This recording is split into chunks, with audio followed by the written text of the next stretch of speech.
And hello, welcome to the next episode of Migration. Today we are speaking with Celine. Celine is a lucid dream coach and a member of the Lucid Hive, which you can find on all many platforms of social media. We have a group on Facebook that just launched fairly recently. And Celine, I'm very excited because she is here to talk about something that I don't talk about a whole lot on this channel. She's going to talk about some of her techniques to get into lucid dream states. And I talk about meditation a lot on this channel, but she's going to talk about specific techniques that really are just aimed at getting into these lucid states at night. So Celine, welcome. Hello.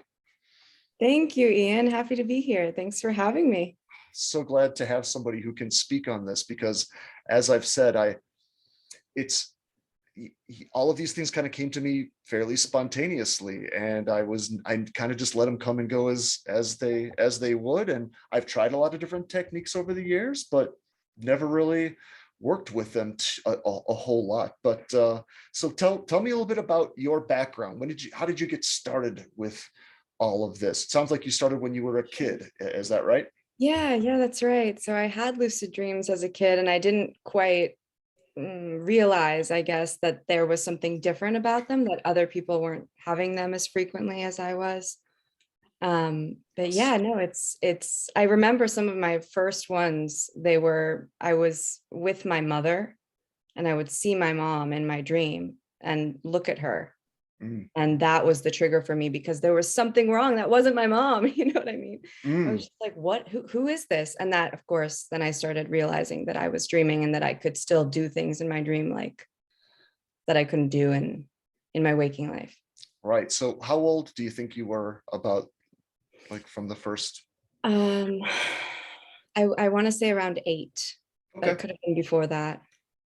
Same for me. The first lucid dream I can remember, I bet I was about 8, 9, maybe 10 or so. And I remember that I was in elementary school because my lucid dream took place in my elementary school, and a tornado came into my dream and it started tearing up the cafeteria. And so everyone starts hiding behind, like, the lunch tables and whatnot. And I'm looking at this and I'm looking at my other friends, and it's just like it dawns on me, like, oh, this is a dream. None of this is absolutely real at all. And I start looking around and I'm like, hey guys, you guys all know that this isn't, like, none of this is happening, right? I'm like, I'm fully conscious. And that was and that dream still sticks with me to this day. So I'm guessing the same is kind of true for you too. You probably remember pretty clearly a lot of your lucid dreams, at least I would imagine. Yeah. Oh yeah, and especially those early ones. And then sometimes they would repeat themselves. I'd be like, "Oh, it's fake mom again." And then I'd go into my new Oh, dream. It's kind of strange, but yeah, I like that. Cool. So, any particularly strange dreams that really stand out for you over the years? Anything that really is like a dream that oh, really stands out as being particularly interesting or bizarre, or anything like that you can tell us about? oh gosh. There was a series of dreams that I had, and this was a long time ago, so I might not remember all the details, but I think I was like a tween, Okay. um, close to teenage years. And I would see it was a lot of Victorian imagery and houses. And there was this plot with a lot of symbolic colors as well. There was some sort of queen wearing all red. There was a sort of demon-like figure all in black. Mm. And then there was this sort of purity image, like of a woman all in white. And Cool. this dream lasted a really long time, and I'd sometimes go in and out of it. And there was a lot of swimming. I would be chasing them, one of them or all of them, I can't quite recall, and swimming underwater and trying to reach and grab onto like these strange clothing pieces that were Mm. dragging off of them. Anyway, that's just what comes to mind when you say strange, because I still can't quite wrap my head around that one. I have a lot of those where it's just like there's all this disparate imagery, very intense, really vivid imagery, but yeah, who knows what the heck is going on? Yeah, no idea. So Yeah, very such an cool. interesting world. It is, and we only talked for a couple of minutes before I started recording, but you had kind of I was curious about your attitudes towards what they generally call out of body experiences or astral projections. And what's your take on that? What's your position on that? Yeah, so I think I mentioned before, I feel kind of like it's a controversial position that I'm taking, because a lot of people seem to have these very strict attitudes about which is which. They do, and I talk about that a lot. So yeah, I'm right with you. Yeah, so for me, I don't personally experience a huge difference between what's known as astral projection and what I consider is kind of the same thing, which is the wild Okay, technique, actually. cool. The wake induced lucid dream state. I find that, at least from the accounts I've read of what people call astral projection, I find that I'm experiencing the same sensations, the same out of bodiness, and similar things. I don't know. I'm not sure I'd like to delineate the two. I don't either. I tend to feel that most of those delineations are for the mind to categorize and to understand, but the way they actually operate, beyond the mind, it seems like I don't really see those being neat and tidy boxes. And I'm always trying to tear up those traditional ideas that you see from the spiritual communities. So I'm right with you, definitely. But Yeah. so have you had any of those experiences where you can actually feel yourself kind of pulling out of the body, or actually removing, like being removed from the body at all? Have you had any Yes. of those sensations? Because that's very intense for me when I have Oh, those. yeah. Yeah. Yeah. The first time I had that experience, I was afraid. Yes. I was pretty scared. Yeah. And I'd read about these things before, so it wasn't like, you know, totally unheard of, but I hadn't experienced it in my body.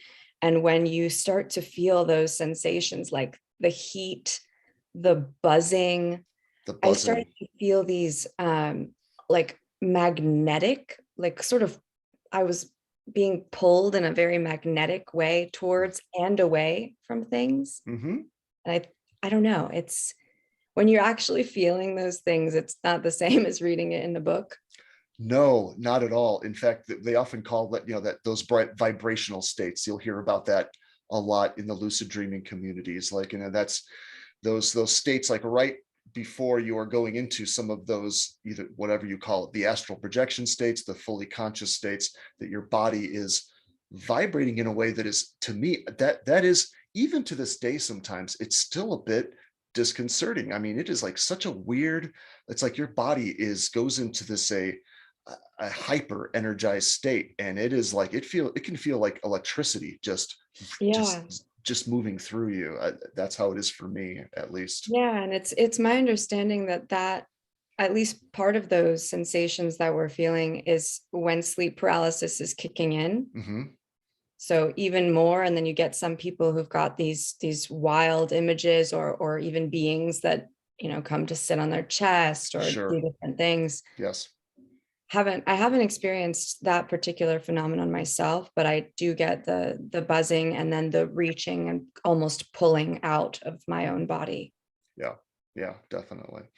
Yeah, that can certainly be concerning. It's just, it feels like there's almost a little bit of a panic. It's hard not to panic, and it's one of those things you have to fight through. Just go, I'm just going to relax, I'm just going to calm down, yada yada. So so you are going to talk about the wild technique, which is, I've heard about this quite a bit. I am not an expert in this, so you're going to be educating me as well on this, and I'll probably have a lot of questions for you. But before we dive into that, you kind of brought up something that I am curious about, like in terms of people. Often it's people who are just starting to get into this realm.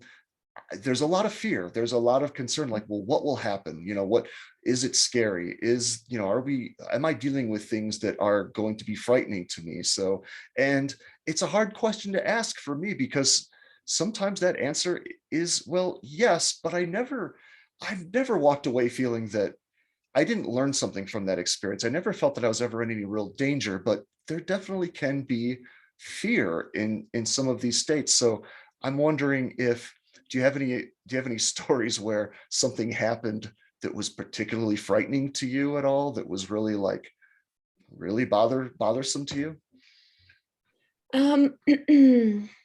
You know, I haven't quite experienced something. So I have nightmares a lot. Oh, okay. Um, in my wild experiences, wild experiences, it it was more, the fear that I felt was more of a sense of losing, a sense of no longer having, Hmm. on a deep level. Like I was no longer me. I lost myself Yeah, so a loss of, yeah, of a loss of identity, definitely. Yes. in some of those states. But I think what starts as that sort of fear, as you know, because our ego wants to keep this all very intact, Yes. Yes. and that fear, through wild, I've found at least, it can be transformed to a sort of a welcoming of non-existence. Mm-hmm. And that's really what changed my life and what got me even more interested in having more wilds and starting to actually induce them as opposed to just waiting and seeing. Nice. I love that description because that is, yeah, that's right up my alley. And I talk about that a lot on this series about, I do feel that ultimately at the end, the ultimate fear is losing the concept of yourself in the end, of like, and that's even comes back to our concept of death. I mean, the what we're going to lose, and it's all Yeah, these notions of ourselves that we have carried for so long. And and lucid dreaming can certainly blast those ideas out of the water very easily and very quickly. And it's like, okay, so that's not true. And, or even just simply a matter of starting with the basics of, for me, it was dealing with, okay, so whatever I am, I'm not the body, so it's like just starting with that. I'm not a physical thing. There's something else that is, that can move beyond these there's more. limitations. There's definitely more. And then it just went on from there to get even more, just stranger and stranger from there. And I'm just letting you know, I live near a giant, an ever-growing airport, and if you hear airplanes in the background, I apologize. Oh, that's okay. So yeah, cool. So tell Yeah. us about the wild technique then. So when did you first? It sounds like you were a natural lucid dreamer for a while, but then at some point you started looking to, more consciously induce these. Can you talk about that for us a Yeah, little bit? definitely. Yeah, and my experiences with wild are relatively recent. I mean, Okay. this for me, this all really came to a head in 2020 Okay. when the pandemic was in full swing. We had a lot of time to experiment with this Oh stuff. yeah, Yeah. Yeah. yeah. It's So I'd changed always, everyone. exactly, Yeah. yeah. Gotcha. So yeah, so I've always had lucid dreams and typically wasn't trying to induce them Okay. frequently. It would just be, various reality checks and looking down, usually at the body or whatever it might be, or looking around and realizing it's a dream. Do you have Uh, a favorite reality check, by the way? yeah, I would say my hands. Oh, gosh, we're right on the same page. Go on. Tell us about that. Tell us about the Yeah, hands. well, I used to be very much about like that, just looking at my hands and turning them over very slowly and just verifying that they're mine. Right. But then I started to do the flip thing, and that was pretty awesome. What's the flip thing? Because I don't.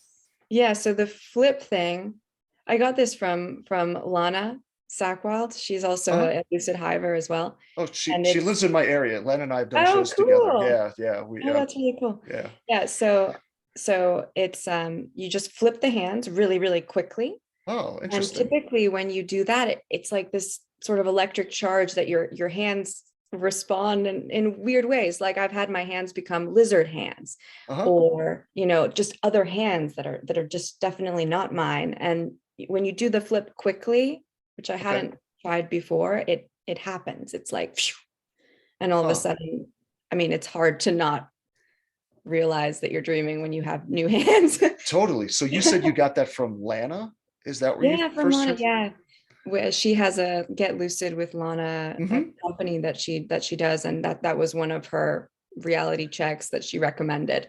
Yeah. So that was one of the first reality checks that I had come across years and years ago when I first started getting into these realms. Because when I I'm I'm old, so when this started happening to me, the internet was not really a thing. I mean, it was in Mm, its infancy, so I wasn't able to really just go online and just go find a whole bunch of information. I had to kind of go to a bookstore or a library and really find like, okay, am I looking under psychology? Am I looking under, philosophy, spirituality, religion? What am I looking yeah. for exactly? And I the one of the first books that really helped was and everyone the Hispanic population always laughs at my white boy pronunciation of Carlos Castaneda. I know it's Castaneda is how you probably pronounce it.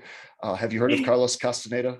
Yeah, I Okay, think there's like an Nye, so it's like Castañeda, but I could be wrong. Castaneda. I don't even attempt it. So yeah, so I just let Yeah, everybody. I'll let everybody laugh. awesome books. But yeah, so I ended up reading all of them, but I started with somewhere way down the line, and that was one of the things that his teacher recommended to just lift your hands up in front of your face and just Mm, stare at them. And it yeah. was such a simple, elegant thing because, and what I would find is that I didn't wasn't doing the flippy thing that you're talking about, but I would find that once I would stare at my hand, and my hands are always there on some form in my dream states. And I think it's because, that's our main tool that we use to interact with the world. So our hands are always going to be there on some form. But, Right. so I found that if I stared at my hand for just long enough, it would shapeshift eventually Mm. in my lucid dream. It would just, like you said, it would turn into lizard hands, or another finger would pop out, or they would turn invisible, or, so then that's a huge indication like, okay, now I got it. I'm in a dream state. I totally know what's going on now. So Yeah, yeah, yeah, definitely. And it's funny that you say that about the hands always being there because yeah. for me at least, when I do wilds or when I have a wild, the hands are gone. In fact, my whole body's gone So you almost can't every, lift a hand in front of your face? not in wild. I have never heard That's anyone my say that experience. before. Oh no. You're the first person I've heard who has mentioned that. I've always told people, I said, your hands they're always going to be there. But I guess, but once you're in the wild state, you're already kind of conscious at that point though, right? I mean, you're fully conscious, or maybe, Yes, yes. okay. Because what's happening is you never fall asleep. You're going from a waking state straight into the dream state.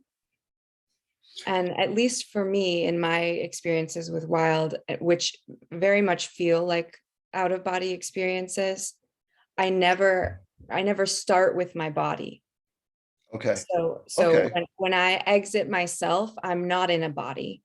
I'm often like a little, I mean, I don't know what I am. I'm nothing. Right. You're nothing. Energy, I guess. Okay, so maybe I was getting ahead. I apologize because I wanted to hear about your reality checks. So Oh no. walk us through the wild technique, like from the very, what do you do from the very beginning? How does this work out for you? Okay, well, have a meditation practice in place. Yes, good. Absolutely, without a doubt. If you don't meditate, I mean, I'm sure you could have one anyway, but it's going to be a lot harder.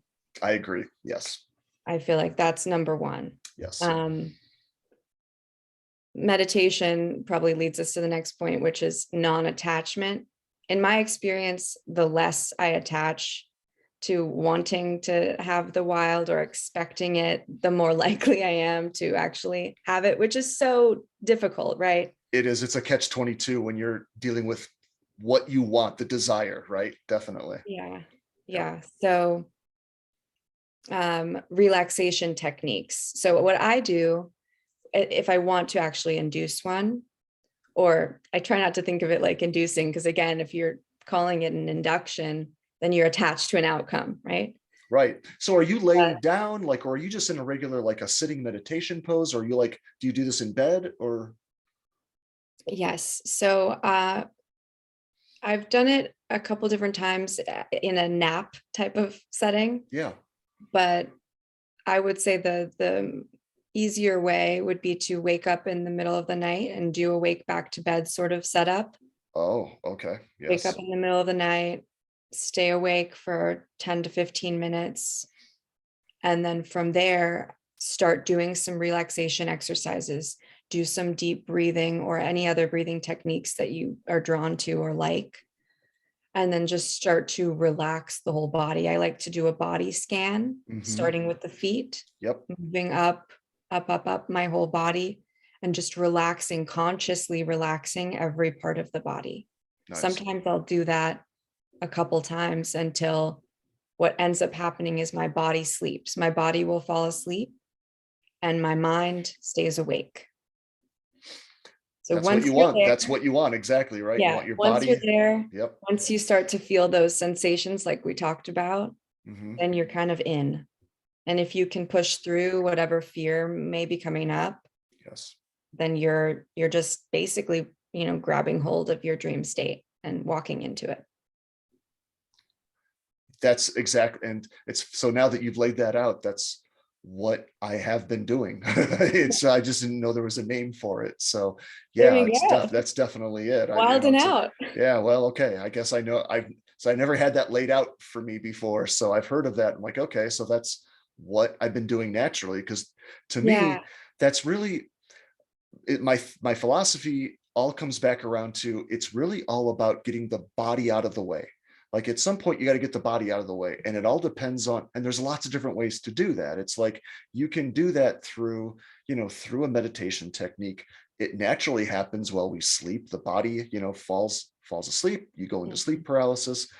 And then even on the extreme levels in, when people talk about near death experiences, I'm like, it's still the same thing. Your body has now just gone into a even more intense, you've taken the body out of the realm Out in of an the even more equation. intense state, but now it's in maybe a coma state or something like that. There's injury, the body is healing, and it's taken out, and now the body is out but the mind is still completely awake, and that is the state you're of course looking for. Yeah.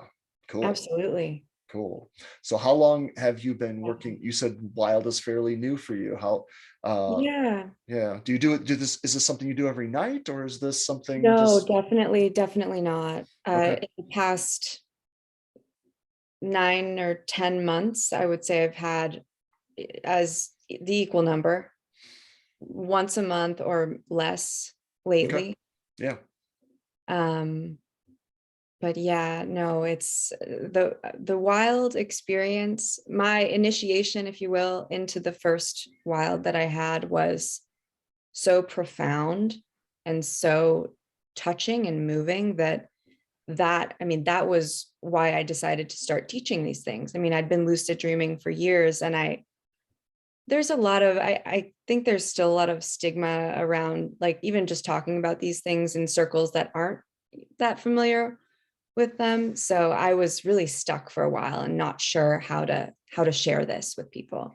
Stigma, like I think I might know what you mean, but tell me what you mean by that. Like it's stigma, like Um, in what kind of sense?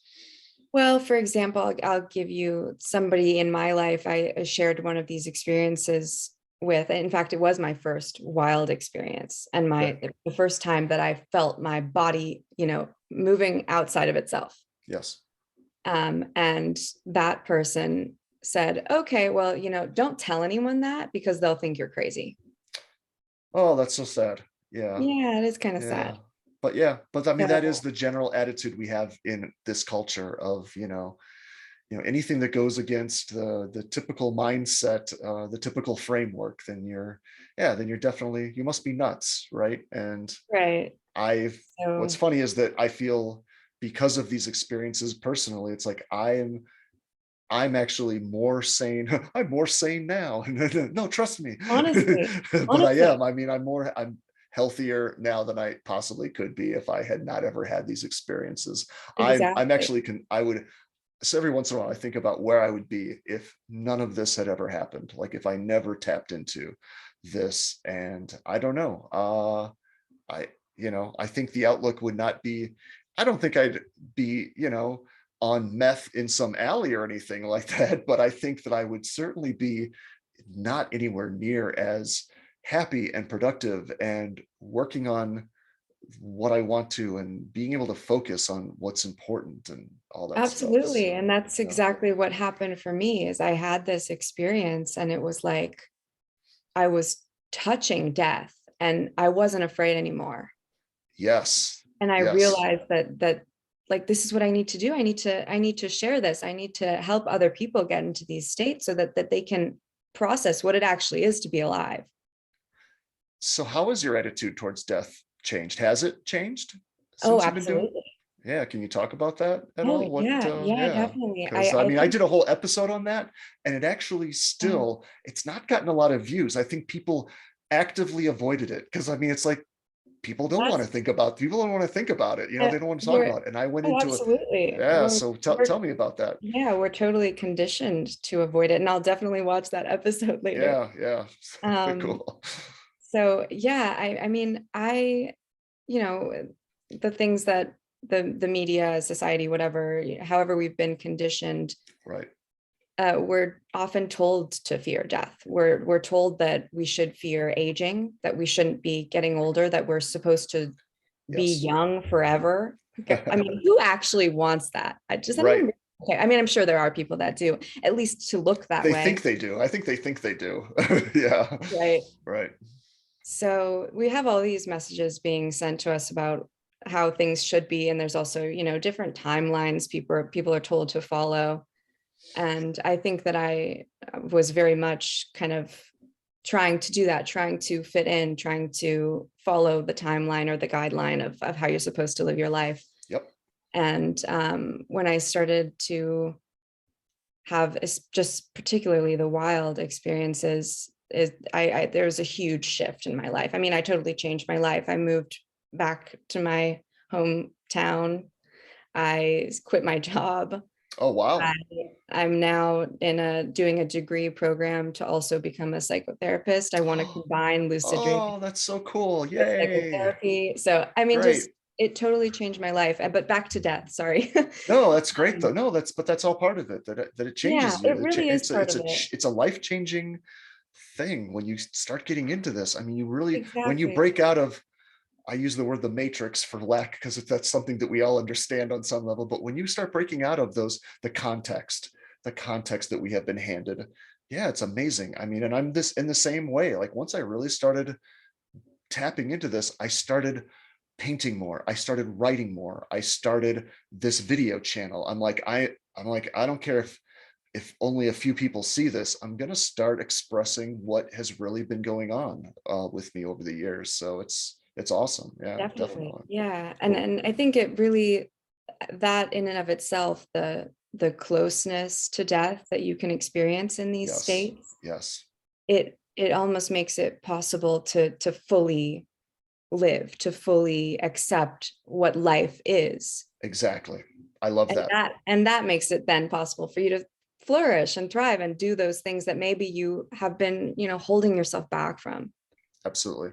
Yeah. You touch death, when you understand death, that's when you really start living. I mean, how strange Beautifully is said. that? How strange is that? And it's something that you might hear in some, I don't know. It sounds like such cliche wisdom, but until Yeah. you actually personally go through that and you understand that and you face that stuff personally for yourself in a genuine manner, then it's only then is it really going to make sense to you. Because I had read that in books, years and years ago, and like, old Buddhist traditions and Hindu traditions and yada yada yada, or shamanic Oh yeah. practices, and I'd heard that concept, but until I started really facing that idea of like, oh, I'm really not afraid of death anymore. And people hear that and I think they think, oh, so you want to die or you have some sort of death wish. It's like, no, No. it's nothing like that at all. It's like it's just not, it's just, you start seeing it as more of a joke anymore. And it doesn't have to be so dramatic. And you see how, like you were talking about our media and our culture, how it kind of brainwashes us on some level. And it's true that even on subtle ways, the way action movies for example, or horror movies, the way they handle how traumatic the idea of dying is, that gets into your head, into most people's heads of like, oh, this is the scariest, most terrible thing that could ever possibly happen to you. And it's like, but what if it's not? Yeah. Yeah. Yeah. What if it's not? Yeah. Yeah, it really teaches you to bring those things into your life. I mean, to lucidly live. Yes. I mean, Yes. people talk about lucid living a lot in relation to lucid dreaming, and it's so true. I mean, that's the connection, is that lucidity is doing those things with meaning, with intention, and not just following orders or whatever it may be in your case. Yeah, the script or Yeah, whatever you've got going on in your head. I think it all, and yes, I like what you said there, the idea of lucid living, right? I mean, it's like, I keep trying to stress that again and again on my shows. Like, it's, don't think that lucid dreaming is the goal. You may never have a lucid dream, and that's okay. It really is, doesn't, it ultimately doesn't really matter, I think, if you never have a lucid dream. But if you are going through these meditation practices, if you're doing the work, you are waking up and you are rising above the programming, the internal, realizing that you are not the story that's going on in your head, the internal Exactly. dialogue, the context that you have been fed your entire life.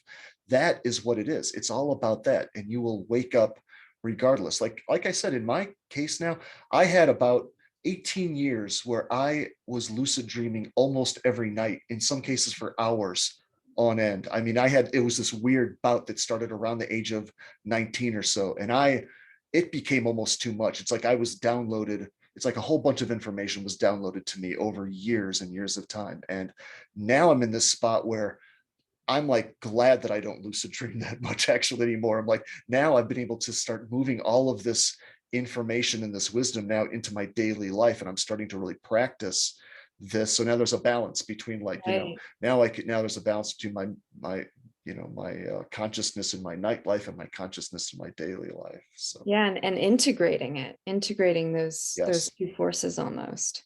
Yeah. So you meditate, it sounds like you have a regular meditation as well during the day. Can you talk about that? Yeah, it's pretty simple. Great. I like simple. Depending on the day. I mean, I'll do at least 10 minutes, and that doesn't seem like very long. It's not. Oh, but it can be for the mind. It Yeah. can be for the mind, Yeah. especially if, you've got 18 million things that you want to do, and Yep. you are thinking about, who's coming over, or, holidays are coming up, people Oh are. God. Yeah. So yeah, I mean, at least 10 minutes. But I can't remember who said it, but there's that great quote about, if you don't have time to meditate for an hour, you know, Nice. Yeah. and if you do have time, you can do 5 minutes here. 5 minutes. But I those like it. those people that never make the time, you really need to put that in to actually implement that type of awareness. And I agree. The mind will always make an excuse. The mind has a million excuses oh at yeah, just go, oh, I can't do this now, because it doesn't want to. The mind on some level, it understands. It understands what you're trying to do. It's like, you're trying to push me aside. You're trying to make me irrelevant on some level, and I don't like it. You need to think about this. You need to think about this stress, this anxiety, yeah. this thing And you need to that do. Yeah, conditioning again, like it weaving is. its way. I mean, it's the way that we think too. It It's is. It is. It's how we're that made. it can be hard sometimes even to find the words, because we may not have them for a lot of these experiences. Yeah, that's tough. I Not part wrestle of with our that a lot. education. Yeah.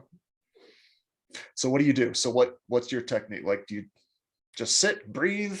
Oh yeah, so yeah, no, I have a couple different things that I toy with. I like some certain breathing techniques. Okay. I like boxed breathing, very, very simple. What is that? So you breathe in for a count of 4. Inhale, 1, 2, 3, 4. Pause for a count of 4, making a box with my fingers. Breathe out for a count of 4, and then pause Oh, for a count of okay. 4. So it's box breathing. Cool. You All right. don't need to actually move your fingers. I do it in my No, I mind. was just thinking about what you're doing. Okay, cool. All right. Yeah. So that's a really simple one, that when I'm just not trying to practice any particular method, I'll just come back to that. Nice. Cool. I like to do visualization. I think that, particularly we're talking about wild, definitely has been helpful in wild techniques. I Okay. like to visualize myself moving, and I've done this one since I was a kid. My dad actually taught me this when I was a kid, visualizing myself moving up to the roof of the house, and then off the roof of the house, just kind of moving up and away, Mm-hmm.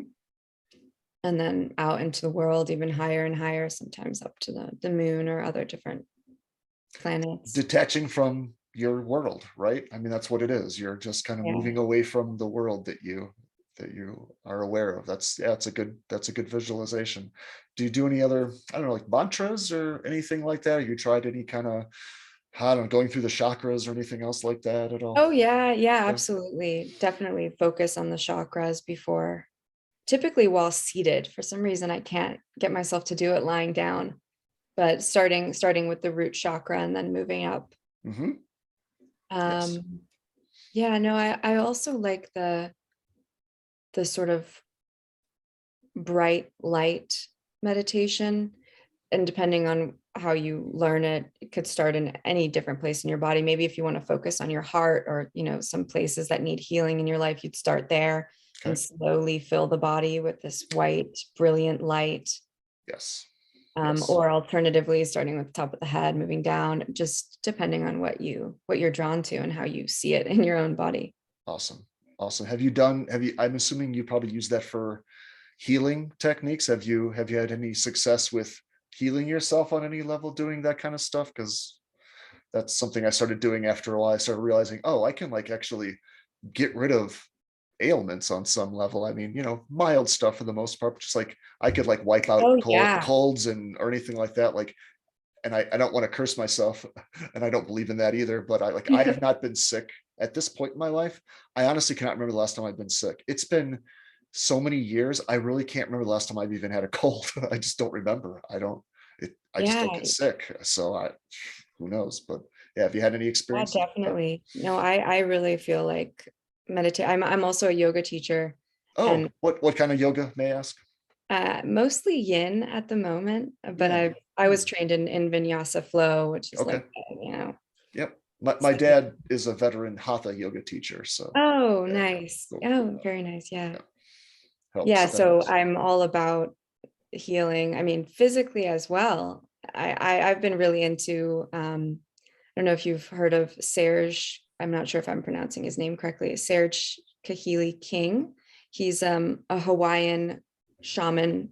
He was trained in the Hawaiian shamanism tradition, Hmm. and he talks a lot about using energy centers in the body in a way where for example, you could place one hand. Let's say that your heart is very strong, and that's not something that's in healing. You place one hand on the heart, and then the other hand on the part of the body that needs to be healed. Like I would do Oh my yeah. knee. I have some on and off issues with my knees, so I'll place the other hand on my knee. And even using this as your, if you can get in a position that works as your meditation, a healing meditation on your own body, or doing it while lucid, which can bring about really profound Oh healing experiences as well. yes. Yeah. If you can take that healing into the lucid state, you can. Oh, yeah. You can deal with those ailments in full sound and color. Yeah, definitely. Oh, absolutely. Yeah, takes it into a whole other realm. Awesome. Another level. So anything else, like any other kind of advice that you may have as we're gonna kind of wrap this up? Any like people who are just getting into this and that they're curious about lucid dreaming, and this could be, again, we know that you are a lucid coach. We will add your links below. It sounds like you're kind of an Instagram person for the most part. Is that right? You're like Instagram, Yeah. but you have a website, but Instagram is kind of your main gig Yeah. there. And Yeah. I just launched the website. So I'll start to put that on my platforms and things, but I seem to do the Instagram more often. I really Okay. like making the little reels, the short videos. So Cool. most Yeah, of I've my seen those. I've seen those. yeah. Oh, thanks. Yeah.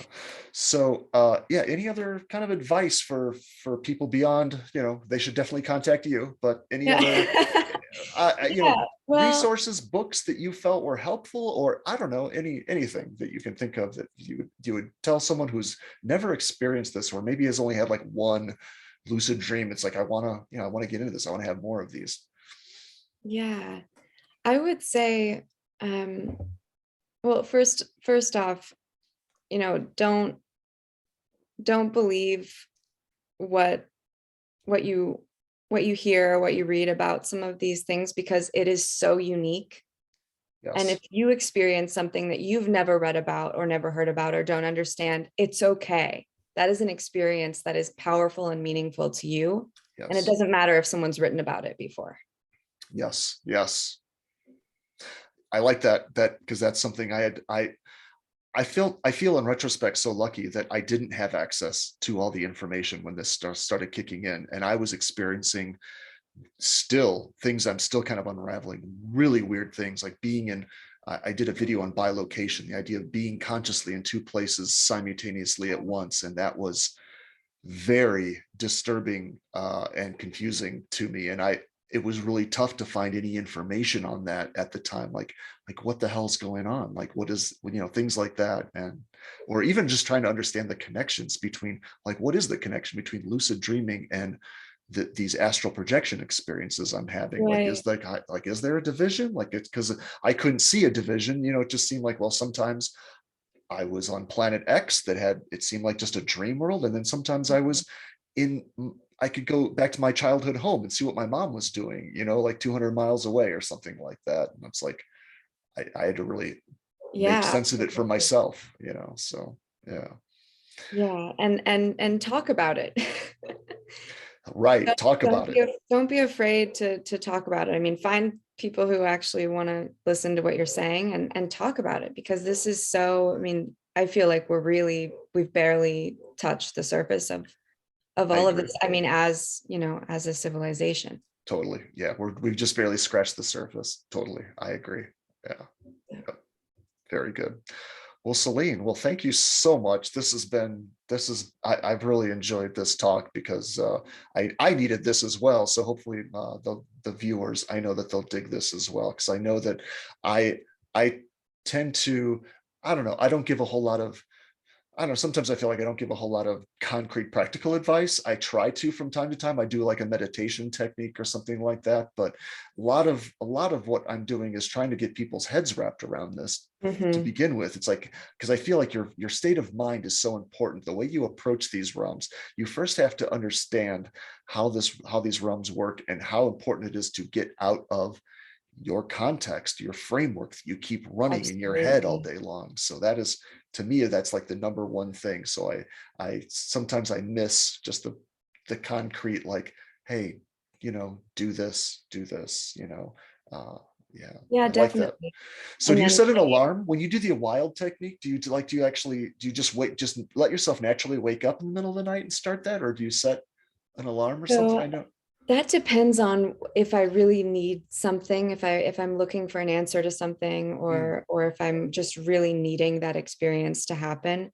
okay. I'll set an alarm Okay. and use that to wake up. I've also just I wake up a lot, so I wake up in the middle of the night, and then at that point, I'm like, okay, well, I try to view it like this, like, well, I've just been given this awakening. I can use it now. I'm not Right. trying to not be so attached to things, but it really depends. You got to go with your gut. So, Awesome. Awesome. I love it. I love it. Well, thank you so much. So everyone, definitely go check out her work, go check out her Instagram pages, and yeah, seek her help. She is out there. So Celine, thank you so much. oh Thanks for yeah, being on. Yeah. thank you so much for having me, Ian. This was a blast. I would love to have you on again sometime to talk about maybe some other, because these conversations, we could talk for hours and hours. I And know. I was, when I first started talking to people who had these kind of experiences, it was really tough for me because I would just go, I'm like, oh, I want to talk about everything. And I'm like really trying to isolate it now. Like, okay, I could talk for 12 hours with this person about everything that they think. And Oh, absolutely. yeah. I All could right. keep going. I'm sure I could too. I could too. All right. Well, thank you so much. Thank you so much. And we'll have you on again sometime. Sounds great. Thanks, Ian. Thank you.